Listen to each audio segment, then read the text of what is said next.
What if one battle could change the tide of war and the future of a nation? Welcome back, Cheshire history enthusiasts. Today we're diving deep into one of the pivotal moments of the English Civil War, and that's the Battle of Nantwich in Cheshire. Set in the winter of 1644, this conflict would shape the course of the war and redefine the power dynamics in England. So grab your pikes and let's march into history.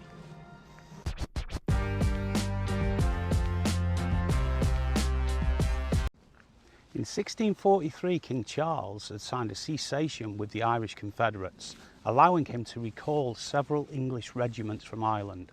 These troops were eager to reinforce his armies. They would soon find themselves in Cheshire, preparing for a fierce confrontation.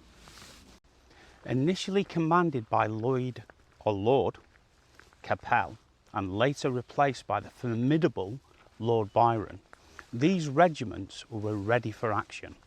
Byron, who had made his mark as a cavalry commander in the King's Oxford Army, launched an offensive against the parliamentarian garrisons in Cheshire.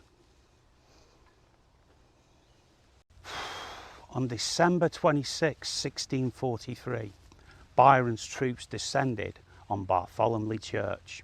The parliamentarians inside were forced to surrender when smoke filled the air from a fire lit against the doors. But the ruthlessness of the Royalists was shocking. 12 prisoners were executed under Byron's orders, making a brutal turn in the conflict. The parliamentarian commander in Cheshire, Sir William Brayton, knew he had to act quickly. He attempted to consolidate his forces, but on December 27, a sudden Royalist attack at the Second Battle of Nantwich sent him retreating towards Manchester. Nantwich emerged as the last parliamentarian stronghold in Cheshire, guarded by a garrison of 2,000 men under Colonel George Booth. This town was crucial, not only for its salt, which was abundant, but also as a bastion of parliamentarian strength.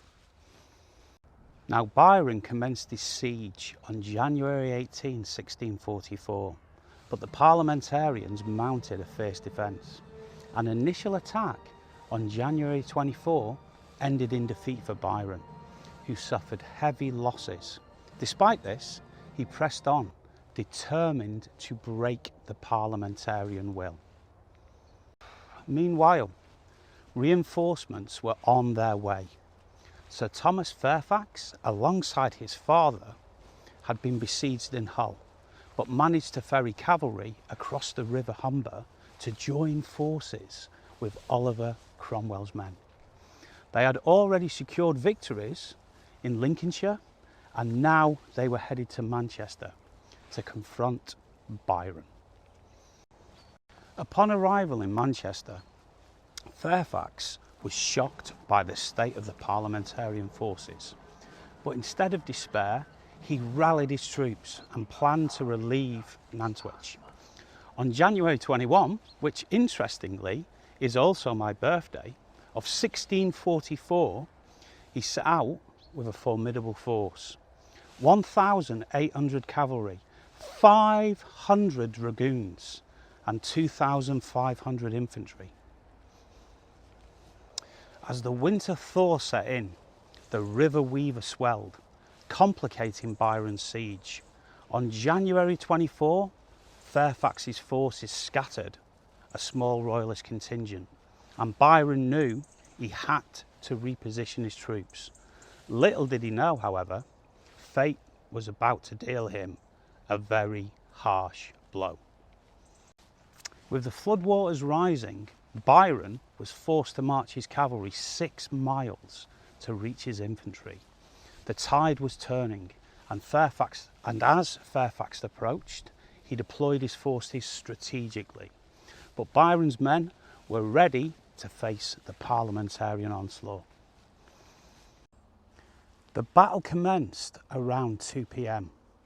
Fairfax's troops charged, and despite adverse conditions, they pressed forward against Colonel Gibson's Royalist line.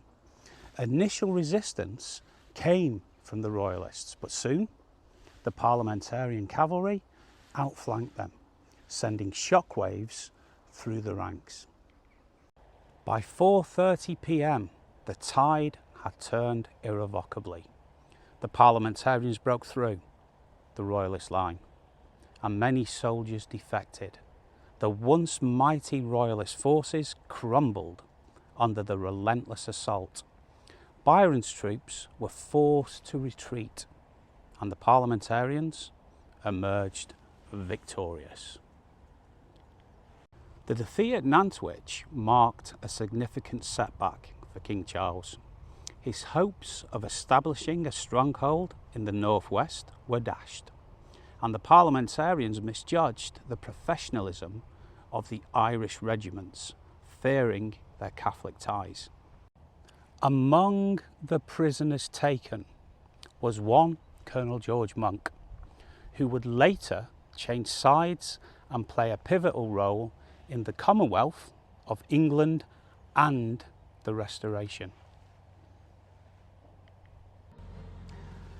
The Battle of Nantwich stands as a testament to the fierce struggles of the English Civil War, a turning point that would lead to greater conflicts and ultimately reshape the monarchy in England.